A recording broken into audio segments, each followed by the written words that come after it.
Prosseguindo na interpretação do Apocalipse, versículo por versículo, estamos estudando o capítulo 20, versículo 4.7, a declaração de amor de Deus a Israel. Bom, como eu disse para vocês, o profeta Isaías foi o homem de Deus que mais falou sobre o reino do Messias, mais falou sobre o reino milenial, que nós estamos estudando aqui nesse momento, no capítulo 20. E o capítulo 54 de Isaías é um capítulo fundamental para esse ponto, né? Porque esse capítulo, ele descreve uma declaração de Yahvé a Israel, uma declaração do amor de Yahvé a Israel. O comentário nos diz: no capítulo 54, o profeta Isaías vê o encontro entre Deus e Israel no fim da grande tribulação e uma linda declaração de amor. A declaração inicia com a declaração de abandono, mas com a promessa de ser benigno eternamente. Observe, versículo 7. Por um pequeno momento te deixei, mas com grande misericórdia te recolherei. Em grande ira escondi a face de ti por um momento, mas com benignidade eterna me compadecerei de ti, diz Yahvé, o teu Redentor. Em uma demonstração de perdão perfeito, Yahvé não fala da razão para ter escondido a face, pois este é o momento de reconciliação. Sendo assim, o passado está esquecido. Ou seja, como ele está falando da reconciliação, da redenção, eu sou o teu Redentor, então ele já nem fala mais da razão dele ter se afastado de Israel por um determinado momento. Ele só fala que ele é o Redentor. O comentário prossegue.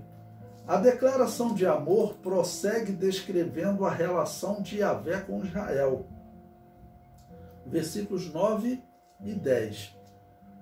Porque isso será para mim como as águas de Noé, porque jurei que as águas de Noé não inundariam mais a terra. Assim jurei que não me irarei mais contra ti, nem te repreenderei.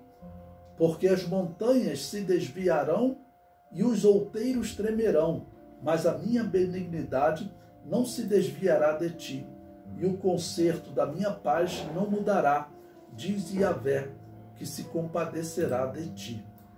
Então observe, interessante, né, que Noé ele tipifica tanto o período anterior ao arrebatamento da igreja, como ocorreu nos dias anteriores ao dilúvio, em que os homens casavam, davam-se em casamento, comiam, bebiam, faziam coisas naturais e tinham esquecido de Deus, tinham abandonado a Deus.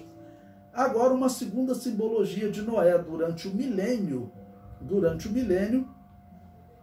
Deus compara o pacto que ele fez com as nações, prometendo que não as destruiria mais por água, né, por uma enchente. Ele diz que ele não punirá mais a Israel. Isso combina com as 70 semanas de Daniel. Lembre-se que as 70 semanas de Daniel, o anjo disse para Daniel que aquelas 70 semanas, elas tinham 6 propósitos. Entre eles seria dado fim aos pecados de Israel, extinguida a transgressão de Israel, tá ok? Então, se acabaram os pecados de Israel, significa que Israel não se desviará mais. Então a nação não será mais punida também. Isaías descreve exatamente esse momento. No início do milênio, então, Deus faz um pacto com Israel, em que eles não serão mais punidos. E Yahvé promete dar dons a Israel. Continuando, Isaías 54, agora os versículos 11 e 12. Ó oprimida, arrojada com a tormenta e desconsolada, eis que eu porei as tuas pedras com todo o ornamento e te fundarei sobre safiras, e as tuas janelas farei cristalinas e as tuas portas de rubins, e todos os teus termos de pedras aprazíveis. Normalmente essas dádivas que se dava a uma esposa é símbolo de dons, né?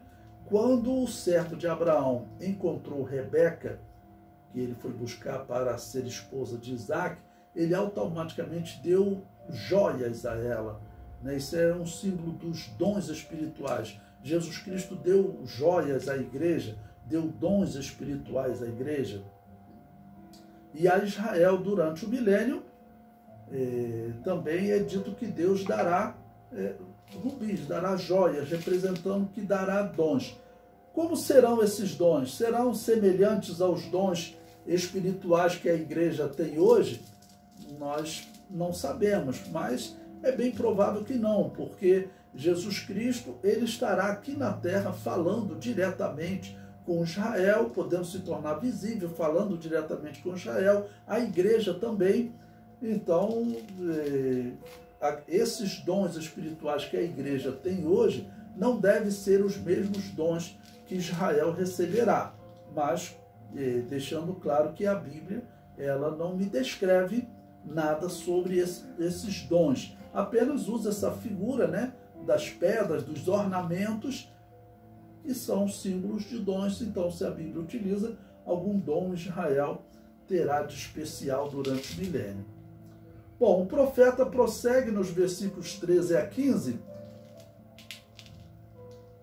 A declaração de amor prossegue descrevendo como serão os filhos que lhe nascerem no milênio. Como serão os filhos que nascerem no milênio. O versículo 13 diz: e todos os teus filhos serão discípulos de Yahvé, e a paz de teus filhos será abundante.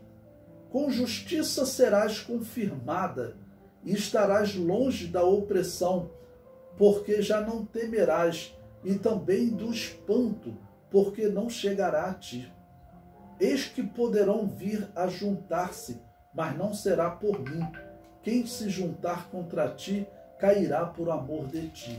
Ou seja, principalmente nesse versículo 15, Deus diz, olha, como ele permitiu que a Babilônia e outros povos viessem a oprimir Israel, Deus levantava, ou seja, Deus permitia que os povos viessem a oprimir Israel.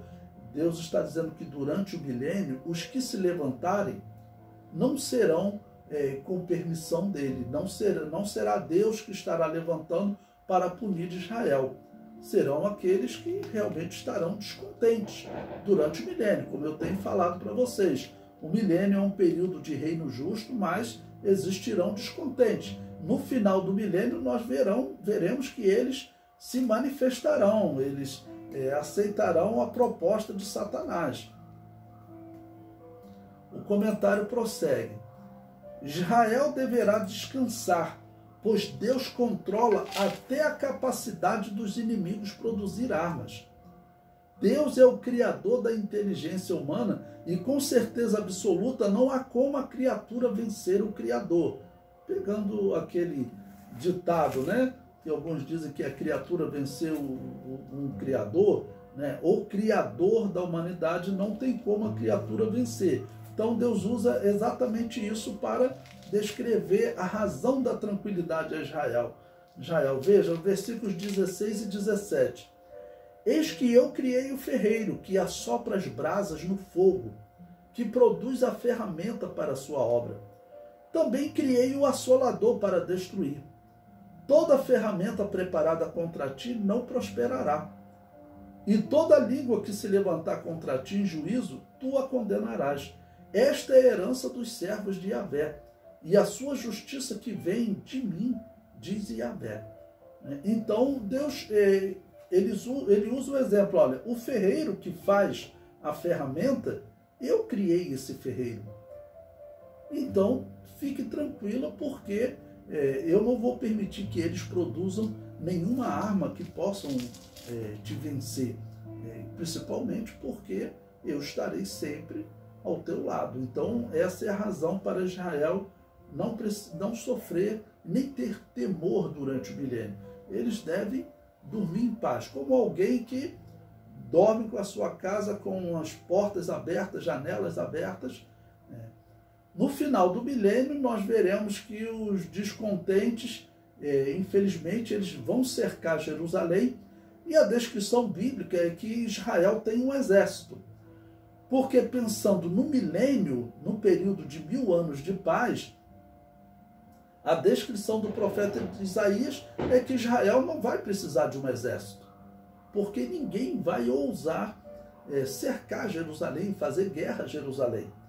Mas no final da grande tribulação, no final do milênio, nós estudaremos mais à frente, Israel terá que ter um exército, porque os descontentes ali se aliam a Satanás.